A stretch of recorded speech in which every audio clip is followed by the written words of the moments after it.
ಎಲ್ಲಿಯ ಬೊಂಬಾಯಿ ಎಲ್ಲಿಯ ಮಲೆನಾಡು. ಹೌದ್ರಿ, ಮಲೆನಾಡಲ್ಲಿ ಹುಟ್ಟಿದ ನಮಗೆ ಬೊಂಬಾಯಿ ಯಾವತ್ತೂ ಮುಂಬೈ ಆಗಲೇ ಇಲ್ಲ.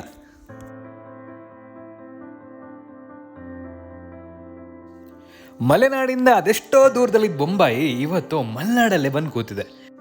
ಏನು, ಬೊಂಬಾಯಿ ಮಲೆನಾಡಲ್ಲಿ ಬಂದು ಕೂತಿದ್ದ ಏನು ಅಂತ ಕೇಳ್ತಾ ಇದ್ದೀರಾ? ಹೌದ್ರಿ, ನಮ್ಮ ಕೊಪ್ಪದಲ್ಲಿ, ನಮ್ಮ ಚಿಕ್ಕಮಗಳೂರು ಡಿಸ್ಟಿಕ್ಕಲ್ಲಿರೋ ಕೊಪ್ಪ ವಾಟರ್ ಟ್ಯಾಂಕ್ ಸರ್ಕಲಲ್ಲಿ ಇರೋ ವಡಾಪಾವ್ ಅಂಗಡಿ ಮುಂಬೈನೇ ನೆನ್ಪು ಮಾಡುತ್ತೆ ಕಣ್ರಿ. ಇಲ್ಲಿ ಸಿಗೋ ವಡಾಪಾವು, ಬ್ರೆಡ್ ಪ್ಯಾಟೀಸು ಹಾಗೆ ಬೋಂಡಾಗಳು ಪಕ್ಕ ಮುಂಬೈದೇ ಟೇಸ್ಟ್ ಕೊಡುತ್ತೆ ಕಣ್ರಿ.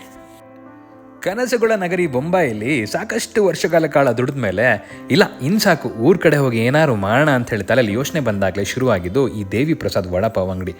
ನಮ್ಮ ಕೊಪ್ಪದಲ್ಲಿ, ಅದು ವಾಟರ್ ಟ್ಯಾಂಕ್ ಸರ್ಕಲಲ್ಲಿ ಇವ್ರ ವಡಾಪಾವ್ ಅಂಗಡಿ ಇದೆ. ನೀವಿಲ್ಲಿ ಯಾವಾಗ ಹೋದ್ರೂ, ಅಂದರೆ ಸಂಜೆ ಮೇಲೆ ಯಾವಾಗ ಹೋದ್ರೂ ಬಿಸಿ ಬಿಸಿ ವಡಾಪಾವ್ ನಿಮಗೆ ಮಾಡಿಕೊಡ್ತಾರೆ. ಜೊತೆಗೆ ಬ್ರೆಡ್ ಪ್ಯಾಟೀಸ್ ತಿಂದ್ರಂತೂ ಕಳೆದೇ ಹೋಗ್ಬಿಡ್ತೀರಿ ಕಣ್ರಿ. ನೀವೇನಾದರೂ ಕೊಪ್ಪ ಕಡೆ ಹೋದರೆ ಇಲ್ಲಿ ಟ್ರೈ ಮಾಡೋದು ಮಾತ್ರ ಮರಿಬೇಡಿ, ಅಷ್ಟು ಸಖತ್ತಾಗಿರುತ್ತೆ. ಹಾಗಾದರೆ ಮತ್ತೆ ಸಿಗೋ